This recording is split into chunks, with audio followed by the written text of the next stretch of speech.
สวัสดีพี่น้องมื่อนี้มาเก็บมะขามพี่น้องเลยเนาะมาเก็บมะขามอยู่บ้านเก่าพี่น้องเลยเนาะพุ่นทั้งหลังคอยมีเขื่อนเนาะเขื่อนคนจีนเห็ด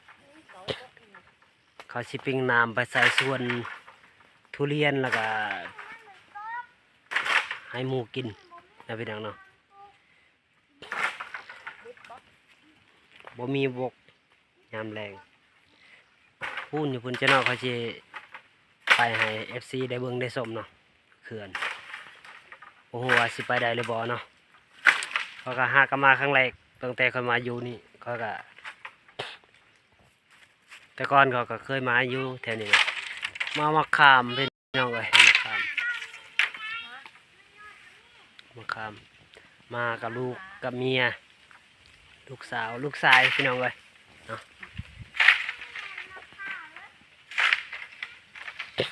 แต่ก่อนมันมีเฮือนคนอยู่นี่เนาะแต่ก่อนมีเฮือนคนอยู่นี่นะหลายตะกี้นะเฮือนคนอยู่นี่ไกลคันแถวทงไฮทงนาก็เจ้าพี่น้องเนาะมื้อนี้นำบอกมื้อนี้ก็เลยได้มาถ่ายให้ FC ได้เบิ่งได้ชมนะพี่น้องเนาะเห็นบ่มักพี่น้องเห็นบ่ต้นมะพร้าวเห็นบ่ต้นมะพร้าวต้นมะพร้าวลาย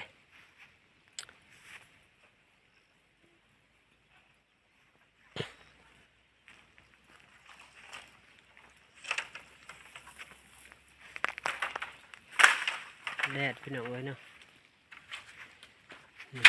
เท่านี้แหละมากับรถจักรคู่ใจพี่น้องวันนี้เอาไปมาคันเดียวคันหนึ่งอยู่เฮือนคันหนึ่งอยู่ห้องพี่น้องเลยเนาะคันหนึ่งอยู่ห้องเอามาคันที่คอยจกสลากมาคันนี้คันสีฟ้าที่จกสลากได้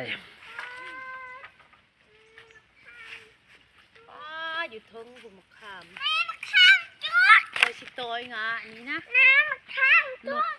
รถเหรอมะขามจุกบ่ถึกโอยสิโตยนี่ไปนี่พี่น้องไปกินมะขามกับมาเอาอยู่พี่แหละเพื่อนเพื่อนบ่หายเพื่อนให้กินค่อยที่กะที่ยังมะขามเหนียวแต่ก่อนมันมีเฮือนคนแต่นี่บักหลายๆแต่เดี๋ยวนี้เขาเลิกเขามางทิ่มแล้วบ่แต่ก่อนยังมีอยู่พี่น้องมันมีหลังหนึ่งอยู่นี่ลงเมียนไหมโตยมะขามพุ่นอยู่พุ่นอันน่ะเฮือนแม่ฮักค่อยนะอยู่พุ่น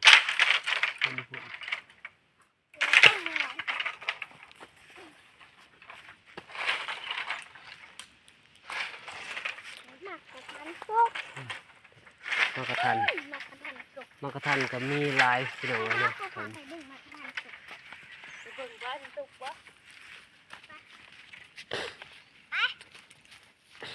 เดี๋ยวเขาจะตัดภาพไปนะไปเบิ่งหน้าเขื่อนได้พี่น้องเด้อเดี๋ยวเขาจะตัดภาพอยู่พุ่นเด้อพี่น้องนี่แหละคือเขื่อนนั่นนี่นะแต่ใช่ป่ะมีพุ่นน้ำลายแต่ก่อนปลาลายได้พี่น้องเนี่ยแต่ก่อนนี่เอากระเจ้าอันนะมองกระเจ้าเห็นป่ะกระเจ้าอันนะใส่มองนี่อยู่นี่แหละยังเขื่อนบนกระเจ้าเห็ดเนี่ยว่าเขื่อนนี่พุ่น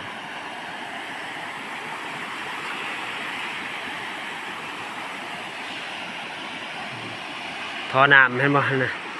ท่อน้ำหม้อแบงไฟฟ้าท่อน้ำเห็นป่ะเขาจีเล่นแลนไปพูดไปส่วนทุเรียนไปเลยพี่น้องส่วนทุเรียนนี่นะ น้ำไหลเลิกเติบด้วยพี่น้องเอ้ยนี่มันบ่ได้เด้อตื่นได้นี่เห็นบ่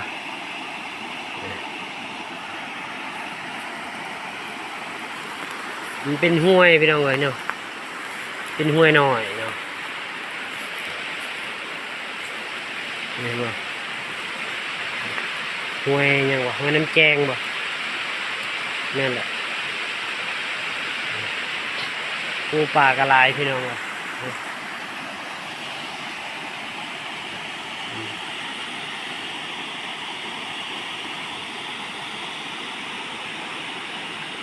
อยู่พุ่นบอลเขาอยู่หันอยู่พุ่นเนาะบอลเขาเลี้ยงหมูหันอยู่พุ่นอยู่โน่นอยู่หันวันนี้มาเก็บมะขามเห็นว่าพี่น้องบัดยามพ่นจนว่าน้ำมันสีเพียงนี่แหละพี่น้องเนาะน้ำพ่นอยู่พุ่น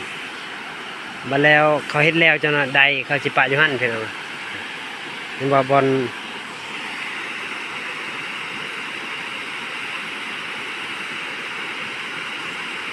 มาพี่น้องครับบอลเห็นมีเล็กนะเห็นบ่เราจะปะอยู่หัน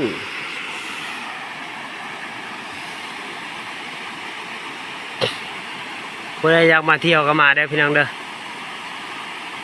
อยู่เขื่อนห้วยน้ำแจ้งนะเห็นว่าน้ำเขียวน้ำเนี่ยเขียวพี่น้องเลยเนาะน้ำในเคี้ยวใส่อ่องต้องเลยพี่น้องอยู่เทิงมันจะมีนะ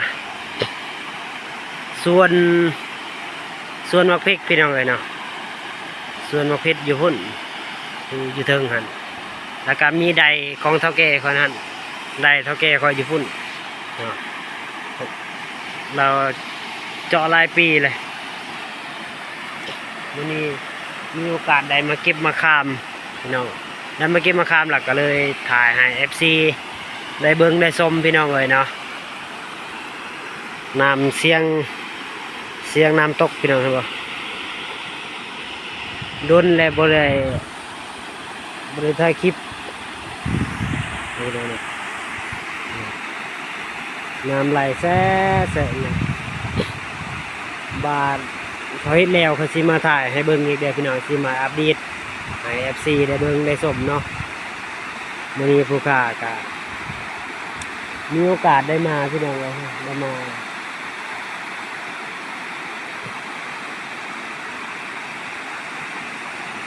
อยู่นี่คือคนงานของเพิ่นนอนพี่น้องเอ้ยอยู่นี่เนาะสะพูดรถจกนอนอยู่นี่นะตามที่คิดนะอยู่นี่แหละเมื่อเขาเฮ็ดหันเขากองก็สิวางใดอยู่หันเนาะน้ำมันก็ไหลอยู่ตลอดเวลาไม่เป็นไรเนาะ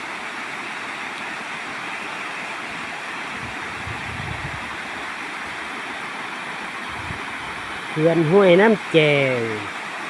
ไม่เป็นไรเนาะ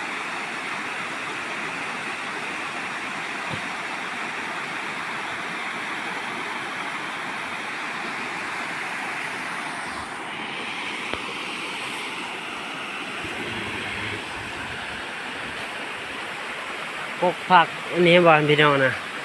ต้นมะขิเล็กแล้วก็ว่านะต้นผักกระเดาพี่น้องนะต้นผักกระเดาดอกแล้วมึงดอกแล้วพี่น้องเลยเนาะมีดอกแล้วนี่พอสิขึ้นเอาจนนะพอได้กินพี่น้องเลยพอได้ดวกกินกับแจ้วนี่เลยพี่น้องเลยญี่ปุ่นบอลก็จอดรถก็ญี่ปุ่นเนาะมันเอามาขาม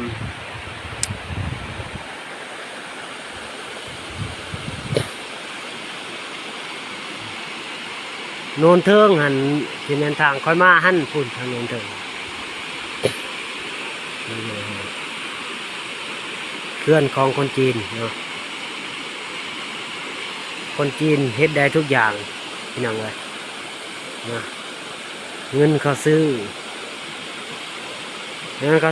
เศร้าอันนี้นะเขาเศร้าเอา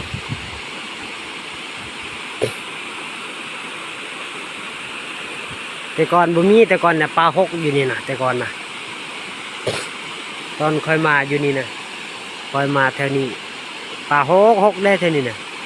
อันนี้เขาเฮ็ดเคลื่อนเลย